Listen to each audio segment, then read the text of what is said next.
Bonjour, c'est Aurélie. Je voulais vous parler du désir de grossesse et plus particulièrement de l'attente d'une grossesse. J'ai eu pas mal de retours, de commentaires par rapport à ça malheureusement souvent pour me demander des conseils.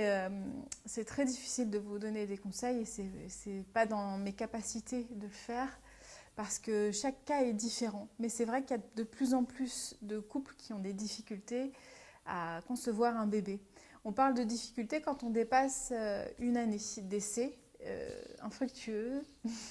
Donc du coup là, effectivement, c'est important de consulter. On peut consulter quand même avant la fin de cette première année si vous avez déjà des problèmes, des petits signes qui vous font penser qu'il y a un souci, par exemple des ovulations qui ne sont pas régulières, des règles qui arrivent tous les 2, 3, 4 mois, voire des fois plus, des douleurs extrêmes pendant les règles. Voilà, il y a des choses qui peuvent faire penser effectivement à un petit souci de fertilité. Donc ça, c'est important de pouvoir en parler à un spécialiste de la santé, de commencer à faire un petit peu le point, quitte à faire une échographie pour voir un petit peu au niveau des ovaires, l'utérus, des examens au niveau du col, un bilan sanguin, etc. pour voir effectivement s'il y a un réel souci qui de toute façon va vous empêcher sans aide médicale d'avoir un enfant, ou en tous les cas réduire vos chances d'en avoir un. Donc ça dépend aussi beaucoup de l'âge que vous avez. En dessous de 30 ans, vous êtes encore, a priori, dixit les bouquins de médecine, bien fertile. Après 30 ans, ça commence un petit peu à diminuer, donc ça peut être intéressant aussi de faire le point avec un spécialiste si vous avez dépassé cette fameuse trentaine. Voilà, après, effectivement, on rentre dans des choses un petit peu plus délicates qui sont l'aide médicale. Et bon, alors ça peut passer simplement du comprimé à prendre pour stimuler une ovulation à des injections pour que ça soit un petit peu plus intense, plus fort pour déclencher cette ovulation, aux inséminations et aux FIV. Donc c'est sûr que c'est un parcours long, difficile, en dents de scie. L'entourage ne comprend pas forcément ce qu'on vit. D'ailleurs, ils le comprennent rarement quand ils ne l'ont pas déjà vécu eux-mêmes. C'est très difficile à faire comprendre. La plupart du temps, on a envie de se protéger et de ne pas trop en parler non plus. Donc ça, je pense que je ferai une vidéo vraiment là-dessus. Alors par rapport à cette première année et ce désir de grossesse, est-ce qu'il y a des choses à savoir, plus particulièrement pour vraiment mettre toutes les chances de son côté? J'ai envie de vous dire d'abord de connaître bien l'anatomie, la physiologie. Ça peut paraître tout bête ce que je vais vous dire, mais effectivement, vous avez plus de chances de concevoir pendant la période de l'ovulation. Ça me semble clair. Ceci dit, les femmes n'ont pas toutes des cycles identiques. Par exemple, elles n'ovulent pas toutes au 14e jour du cycle. Il faut vérifier que votre cycle ne soit pas ou trop court ou trop long, etc. pour voir un petit peu quand est-ce que vous ovulez. Il y a plusieurs méthodes pour le savoir. Une méthode dite naturelle, vous pouvez regarder un petit peu sur le net pour vous y référer parce qu'effectivement, il y a plein de petits signes caractéristiques qui vont vous faire dire que vous êtes sur le point d'ovuler. Après, vous avez aussi tous les tests d'ovulation qu'on vous propose en pharmacie. Tant qu'on ne connaît pas réellement son corps et qu'on n'a pas des cycles réguliers, ces tests d'ovulation, ça peut coûter très cher parce que vous risquez d'en faire beaucoup. Donc essayez de repérer déjà, vous, avec la méthode naturelle, un petit peu où vous en êtes. On peut prendre aussi sa température, etc. Le problème de ces méthodes-là, c'est qu'on focalise beaucoup. Prendre sa température tous les matins, je peux vous garantir que du coup, on focalise vraiment sur ce désir de grossesse. Donc bon, mais ça peut être un moyen de mieux connaître votre corps et de faire ça 2-3 mois, histoire de voir un peu comment ça se passe.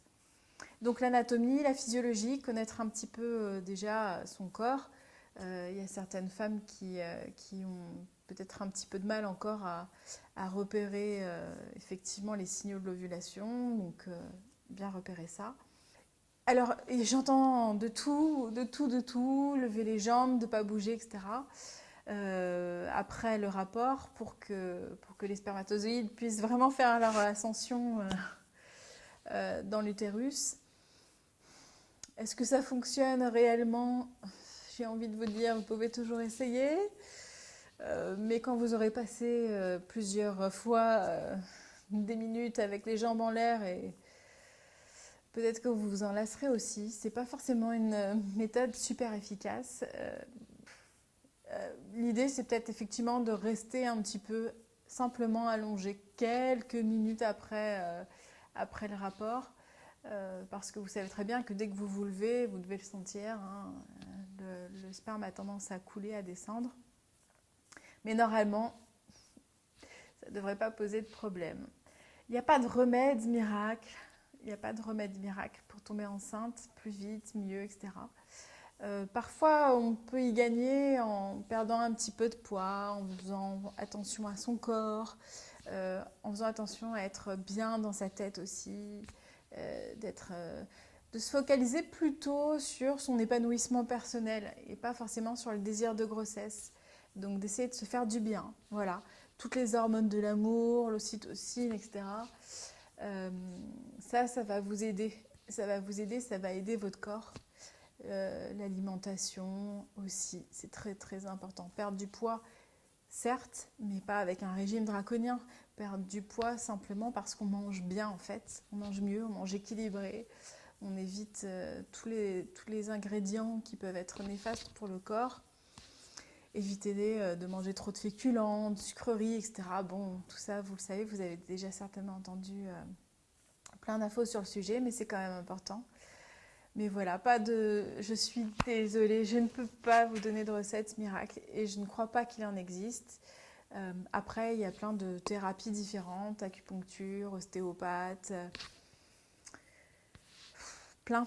Je ne vais pas tous les citer non plus, mais il y en a plein. Alors, certaines fois, ça peut fonctionner simplement parce que vous prenez du temps pour vous aussi, vous vous occupez de vous et ça permet de relâcher des nœuds, des tensions.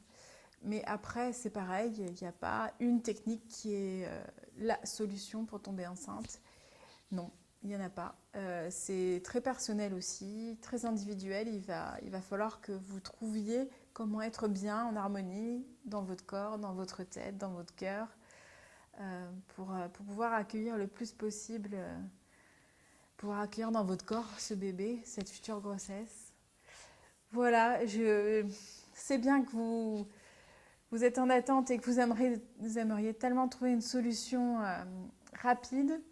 Mais comme je vous dis, moi, en tous les cas, si j'ai un regret à formuler par rapport à mon parcours, c'est effectivement, après, j'ai passé beaucoup d'années à attendre ce bébé et j'ai dû passer par beaucoup de traitements aussi. Le regret que je peux avoir, effectivement, c'est de me dire, je me suis tellement focalisée sur ce désir de grossesse que j'en ai oublié plein d'autres choses. Et voilà, je trouve que c'est un petit peu dommage parce qu'effectivement, la vie est belle quand on sait la regarder. Euh, Rencontrer du monde, se faire du bien, avoir de la joie de vivre, voilà, essayer le plus possible de s'orienter vers des choses positives. Je sais bien que ça restera dans votre cœur et dans votre tête ce désir d'enfant comme moi je l'ai eu, c'est sûr, c'est évident. Mais c'est important aussi de se construire d'autres choses à côté. Voilà, parce que toutes ces années, comme je vous dis, moi, je les ai passées vraiment focalisées sur un objectif. Et du coup, j'en ai pas réalisé vraiment d'autres. Donc, je me suis laissée porter un petit peu comme tout le monde par le quotidien et simplement avec un sujet qui m'obnubilait pour être enceinte. Mais du coup, je vous dis, on perd de vue des objectifs qui paraissent un peu plus... qui sont essentiels pour notre épanouissement. Voilà, donc prenez du temps aussi pour vous faire du bien et créer des challenges dans votre vie un petit peu différents, en ayant confiance aussi, parce que de toute façon, on ne peut pas faire grand-chose. Il y a des fois, bah voilà, la vie décide un petit peu pour nous, on ne maîtrise pas tout. Même avec les traitements médicamenteux, c'est vrai que bah, des fois, on est obligé de passer par là. Mais on ne maîtrise pas tout, comme les médecins qui nous suivent ne maîtrisent pas tout. On fait le protocole, on fait ce qui est possible de faire. Mais après, il faut aussi que l'on puisse lâcher, lâcher prise. Cette phrase terrible, mais pourtant si réelle. Voilà, c'est si vrai que c'en est terrifiant. Mais oui, il faut arriver à lâcher prise, c'est-à-dire à faire confiance. et à se dire, ben voilà, c'est vrai que je mets toutes les chances de mon côté parce que j'essaie de m'épanouir, parce que j'ai une aide médicale aussi, parce que je connais, j'ai une pathologie, je sais qu'il faut que je passe par là. Mais voilà, se réserver aussi des moments de bonheur dans la vie. Ça passe vite, donc je vous souhaite plein de bonnes choses. Et je croise les doigts pour vous, pour que vous puissiez réussir votre projet. Et ne vous oubliez pas. Voilà. Je vous embrasse, à bientôt. Au revoir.